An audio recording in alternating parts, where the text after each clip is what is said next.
सबसे छोटा किसान के दर्शकों को मेरा प्यार भरा नमस्कार। आज मैं आपके लिए लेकर आया हूँ ये तुरई का पौधा और इसमें आप देख रहे हैं कि बहुत सारी तुरई भी लगी हुई हैं। और अगर मैं आपको यहाँ पर फ्लावर्स भी दिखाऊंगा तो मेरा ये जो प्लांट है ये पूरा फ्लावर से भरा हुआ है। तो आप यहाँ पर देखेंगे, ये देखिए गाइज। और मैं आपको बताऊँगा अगर आपको भी इस तरह से बहुत सारी तुरई आपके पौधे पर भी चाहिए वो किस तरह से आ सकती हैं। अगर आप देखेंगे तो हमारी तुरई की बेल कुछ इस तरफ भी जा चुकी है। देखिए गाइज, बहुत अच्छे से आपको दिखाई दे रहा होगा ये। और इसका जो मेन रीज़न है, अगर मैं आपको दिखाना चाहूँ तो अगर आप यहाँ पर देखेंगे तो इसमें एक मधुमक्खी दिख रही होगी। और इसमें भी अगर मैं दिखाऊंगा तो यहाँ पर भी आपको एक मधुमक्खी, अगर कोई विजिबल है तो यहाँ पर भी आपको एक मधुमक्खी दिखाई दे रही होगी। और इसमें अगर मैं दिखाऊँ आपको तो यहाँ पर भी एक मधुमक्खी दिखाई दे रही है। और इसके नीचे वाले में भी अगर मैं आपको दिखाऊँ यहाँ पर जूम करके थोड़ा सा, तो इसमें भी एक मधुमक्खी दिखाई दे रही है आपको। तो ये जितनी भी मधुमक्खियाँ हैं, तो सबसे पहले तो आपको पौधों पर ऐसा कोई कीटनाशक स्प्रे नहीं करना है। ये सारे जो छोटे मोटे कीड़े हैं ये सारा ये क्रॉस पॉलिनेशन का काम करते हैं। और सबसे पहले जैसे मैंने आपको बताया कि कुछ भी ऐसी जहरीली स्प्रे नहीं करनी है ताकि ये पॉलिनेशन के लिए ये मधुमक्खियाँ जो आती हैं वो यहाँ पर आकर ना बैठें। और अगर आप देखेंगे तो यहाँ पर भी, अगर आप देख पा रहे होंगे तो यहाँ पर भी एक मधुमक्खी बैठी है और उसके जो पॉलेंस हैं वो उसके पैरों में चिपक जाते हैं, मधुमक्खी के पैर में।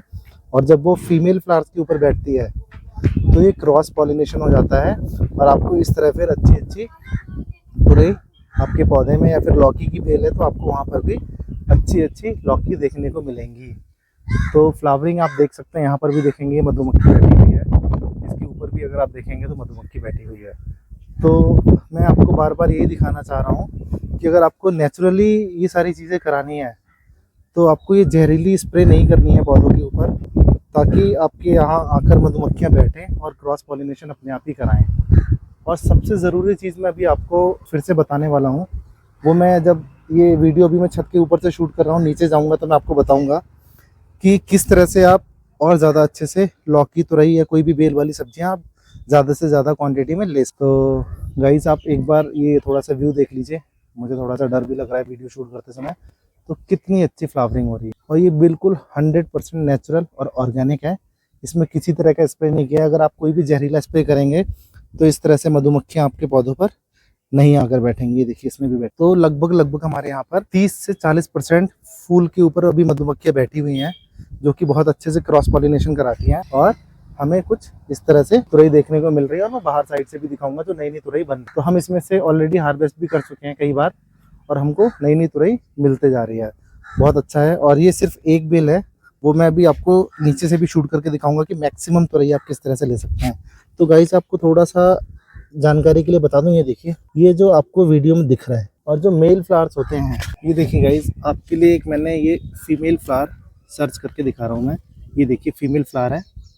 और फीमेल फ्लावर को कैसे पहचानेंगे आप, ये देखिए इसमें ये पॉलन। तो फीमेल फ्लावर्स पे छोटी सी ये तुरई आपको देखने को मिल रही है। तो फीमेल फ्लावर्स में ऐसे ही तुरई पीछे बनी हुई होती है फूल के पीछे, और फूल अगर आप देखेंगे एकदम फ्रेश दिखाई दे रहा है। इस फीमेल फ्लावर पे जब कोई मधुमक्खी मेल फ्लावर्स के बैठने के बाद में फीमेल फ्लावर्स के ऊपर इस पॉलेंस पे बैठती है, इस पे यहाँ पर, तो ये तुरई बनना शुरू हो जाती है। इसे क्रॉस पॉलिनेशन बोलते हैं। और ये सारे अगर आप देखेंगे तो ये सारे मेल फ्लावर्स हैं। ये देखिएगा, इसमें पीछे आपको कोई भी तुरई देखने को नहीं मिलेगी और इसमें कोई तुरई बनने वाली भी नहीं है। तो इसके अगर आप पॉलेंस देखेंगे तो काफ़ी डिफरेंट है। अगर आपको मैं दिखाऊं ऐसे, अगर आप ध्यान से देखना चाहें तो ये देखिए, तो आप फूल से भी आइडेंटिफाई कर सकते हैं। बाकी जो नेचुरल क्रॉस पॉलिनेशन है वो ये मधुमक्खियाँ करा रही हैं। और इसके पॉलेंस अगर मैं आपको दिखाऊं तो इसका देखिए गाइस, बिल्कुल अलग और थोड़ा सॉलिड टाइप का दिखाई देता है। तो आप बहुत इजीली आइडेंटिफाई कर सकते हैं कि मेल फ्लावर कौन सा है और फीमेल फ्लावर कौन सा है। ये देखिए गाइस, इसके पॉलेंस कुछ इस तरह से दिखाई देते हैं। और अगर आपके यहाँ पर मधुमक्खियाँ नहीं आ पाती हैं तो उसके लिए भी मैं आपको एक टिप देने वाला हूँ। तो आप जो पेंट ब्रश होते हैं, जो हम स्कूल टाइम में पेंट ब्रश यूज़ करते थे वाटर कलर के लिए, तो उस पेंट ब्रश को यहाँ पर इस तरह से टच करना है, ऐसे करके कुछ टाइम ऐसे टच करना है। और अगर आपको मैं ये देखिएगा, अगर आप देख पा रहे होंगे तो मेरे पे ये येलो कलर के पॉलेंस लग गए मेरी उंगली पर। तो गाइस, ये सिर्फ मैंने आपको दिखाने के लिए किया है। तो ये पॉलेंस आपके जो पेंट ब्रश पे अगर आप लगाने के बाद में और इस तरह के जो फीमेल फ्लावर्स हैं जिसमें आपको पॉलन इस तरह के दिखाई देंगे, उस पर अगर आप यहाँ पर टच कर देते हैं, यहाँ पर आपको सिर्फ टच करना है और ये फिर बहुत अच्छे से आपका जो पौधे झड़ जाते, फूल झड़ जाते हैं, तो उसमें फूल झड़ने की समस्याएं नहीं आएंगी और वो आपकी तुरई में, लौकी में, खीरे में कन्वर्ट हो जाते हैं। तो आप बेल वाली जितनी भी सब्जियां हैं तो आप उसमें इस तरह का अपने घर पे भी कर सकते हैं और ज़्यादा से ज़्यादा फ्रूटिंग हाथ। तो अभी मैं नीचे जाता हूँ और आपको बताता हूँ कि आपको नीचे किस तरह से क्या करना है ताकि आप ज़्यादा से ज़्यादा लौकी, तुरई, खीरा, करेले, इस तरह की चीज़ें आप मैक्सिमम हार्वेस्ट कर पाएंगे। तो अभी मिलते हैं 1 सेकंड के बाद में नीचे। तो गाइस, जैसा कि मैंने आपको बोला था कि 1 सेकंड में आपको दिखाता हूँ। ये देखिए मेरे ये जो तुरई की बेल है उसका मेन स्टेम है और ये हमने टेरेस गार्डनिंग पर नहीं किया हुआ है। ये हमारे घर के सामने 1 फीट बाई 1 फीट की जगह खाली है तो हमने इसे ग्राउंड में लगाया है। तो मैं हमेशा अपने वीडियो में सजेस्ट करता हूँ कि जिसके पास स्कोप है, जिसके पास एक, तो गाइस आप देखिए कुछ ये वाली जो जगह है आपको मैं ये हाथ से दिख रही है, 1 फीट ऐसे में 1 फीट है और जहाँ हमने ये लौकी का पौधा लगाया हुआ है, ये मैं आपको अंदर घुस के दिखाता हूँ। एक्चुअली स्पेस बहुत कम है ताकि आपको अच्छे से समझ में आए। ये देखिए ये मेरा मेन स्टेम है और ये आप जगह देख के पहचान पाएंगे। ये सिर्फ 1 फीट बाई 1 फीट की जगह है। तो 1 फीट बाई 1 फीट की जगह में अगर आप लगाते हैं तो आपको पता है कि नीचे पूरी सॉइल मिलेगी और पौधे की ग्रोथ के लिए सॉइल और नीचे जो उसे जो भी खाद पोषक तत्व चाहिए तो वो आपको मिट्टी से ही मिल जाएंगे और मैक्सिमम हार्वेस्टिंग आप कर सकते हैं।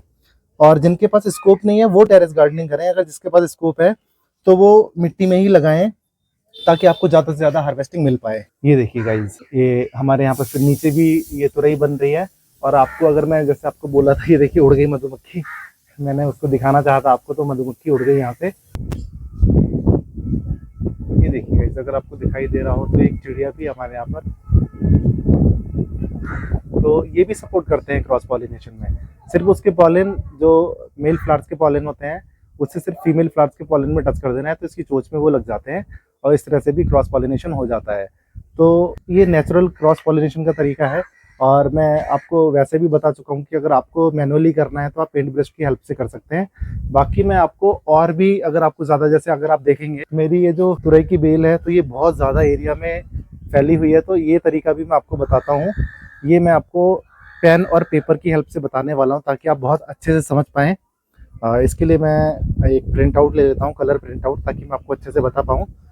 मैं रूम में जाता हूँ और आपको 2 सेकंड के बाद में फिर से वो वीडियो में कंटिन्यू दिखाई देगा कि आप किस तरह से इस बेल को इतना बड़ा और मैक्सिमम हार्वेस्टिंग कैसे ले सकते। तो जैसा कि मैंने आपको बताया था अभी ऊपर जो तुरई की वीडियो शूट की थी हमने कि आप मैक्सिमम तुरई कैसे हार्वेस्ट कर सकते हैं, तो उसके लिए मैंने 2-4 चीज़ें आपको छत पर बताई और एक जो मोस्ट इम्पॉर्टेंट थिंग है वो मैं आपको लैपटॉप की स्क्रीन पर समझाने वाला हूँ। तो गाइज़, अगर आप देखेंगे तो अगर ये आपका मेन स्टेम है, जो कि मैंने आपको बोला था कि आपको ये कोशिश करना है कि अगर आपके यहाँ पे ग्राउंड में जगह है थोड़ा, तो अगर ये जगह आपकी 1 फीट बाई 1 फीट है तो आप कोशिश करें कि आपको ग्राउंड पे ही लगाना है। तो आपका ये मेन स्टेम है। तो मेन स्टेम के बाद में अगर आप देखेंगे तो यहाँ पे आपके जो लीव्स हैं वो आनी शुरू हो जाएंगी मेन स्टेम से। उसके बाद में ऐसे लीव्स आनी शुरू हो जाती हैं।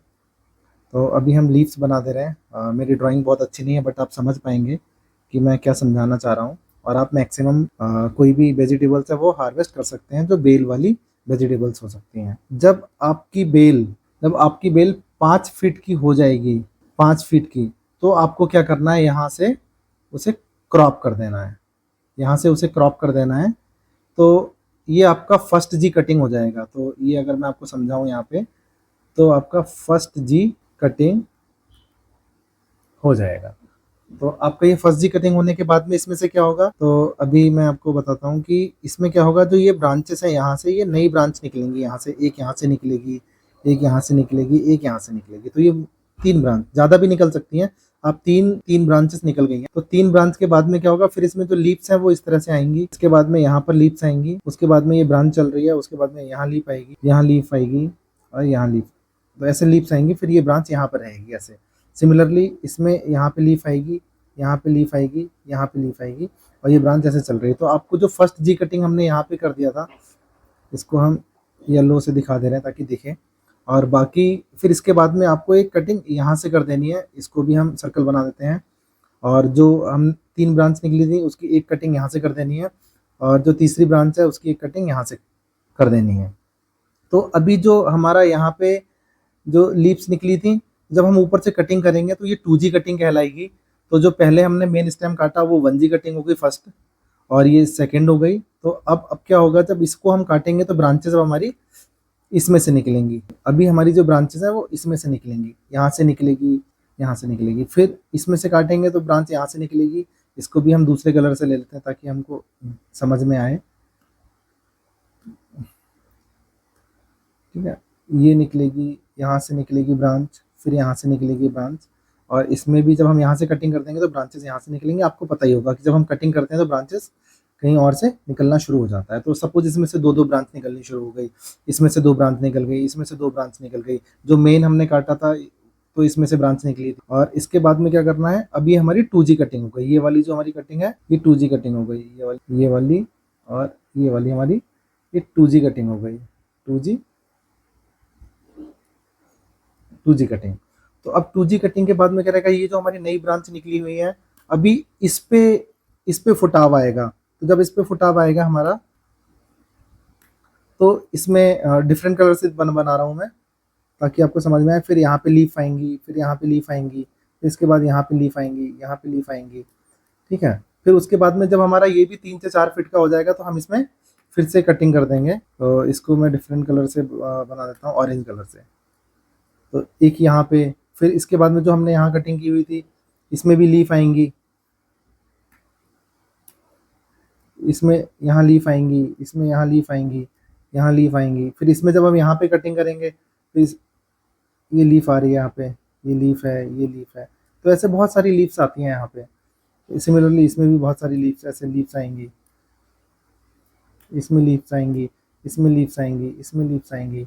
गाइस ड्राइंग अच्छी नहीं है बट आप समझ पाएंगे आई होप। तो इसके अलावा अब हम क्या करेंगे, अब हमारा ये जो फर्स्ट जी 2G हो गया, इसके बाद में हम लास्ट वाला जो कटिंग है इसको कटिंग को कर देंगे। तो इसको हम इस कलर से कर देते हैं। तो जब हम इसको काटेंगे ब्लू वाले को, यहाँ से 1 2 3 4 5, तो इसमें से बहुत सारी ब्रांचेस निकलेंगी। आप इमेजिन कर सकते हैं, जब हमने एक को काटा तो ये ब्रांचेस निकली हमारी, फिर 2 को काटा तो इतनी सारी ब्रांचेस निकली। अब जब थर्ड जी जो तीसरा जो है, थर्ड वाला, ये हो गया, ये हो गया, ये हो गया, ये हो गया, ये हो गया, तो ये हमारा 3G हो गया। 3G का मतलब क्या हो गया, ये जनरेशन 1 हो गई। इसमें से जो ब्रांचेस निकल रही है वो जनरेशन 2 हो गई। इसमें से जो ब्रांचेस निकल रही है वो 3G कटिंग हो गई हमारी, 3G कटिंग। ठीक है, तो इसमें से बहुत सारी ब्रांचेस निकलेंगी। तो उसके अकॉर्डिंगली फिर हमारी जो फ्लावरिंग है तो वो हमारी हर ब्रांचेस पे ये फ्लावरिंग बनेगी, यहाँ पे फ्लावरिंग बनेगी, यहाँ फ्लावरिंग। तो जितने ज़्यादा फ्लावर्स आएंगे आपके पौधे पे, वो आपको पता है कि उतनी ही ज़्यादा फ्रूटिंग आएगी। इसमें फिर जो मैंने आपको बताया था कि नेचुरल पॉलिनेशन जो होता है, तो वो पॉलिनेशन, नेचुरल पॉलिनेशन अगर आपको कराना है तो आपको कोई भी जहरीली दवाइयाँ स्प्रे नहीं करनी है, ताकि आप ज़्यादा से ज़्यादा पॉलिनेटर्स को आप अट्रैक्ट कर पाएँ और वो वहाँ पर आएँ और पॉलिनेशन की जो प्रक्रिया है उसको कंटिन्यू करें। तो सबसे बेस्ट तो वही है, मधुमक्खियाँ आती हैं और कुछ बर्ड्स वगैरह भी पॉलिनेशन करती हैं। तो पॉलिनेशन वही है कि अगर कोई भी मेल फ्लावर्स पे मधुमक्खियाँ बैठ रही हैं या फिर ये चिड़िया बैठ रही है, फिर उसके बाद में वो फीमेल फ्लावर्स पे जाती है, तो जो उसके पॉलिनेटर्स होते हैं फीमेल फ्लावर्स पे छोड़ देती है और वो पॉलिनेट हो जाता है। उसके बाद में वो फ्रूट बनने लगता है, फ्रूट सेट हो जाते हैं, तो उससे आपको मैक्सिमम फ्रूटिंग मिलेगी। वो मैं आपको वीडियो में दिखा भी चुका था और आगे भी अच्छे से समझा दूंगा। तो गाइज ये जो 3G कटिंग है ये सबसे बेस्ट है। और जितनी भी बेल वाली सब्जियां, इवन आप ये आम के पौधे में, फ्रूट वाले में भी, उसमें भी आप 3G कटिंग कर सकते हैं। उसका मैं एक सेपरेट वीडियो बना दूंगा जो भी फल वाले पौधे हैं, ताकि आप अच्छे से समझ पाएँ। आई होप आप अच्छे से समझ गए होंगे। और अगर आपको वीडियो अच्छा लगा है तो आप इसे लाइक करें, शेयर करें और सब्सक्राइब करें। Thank you very much.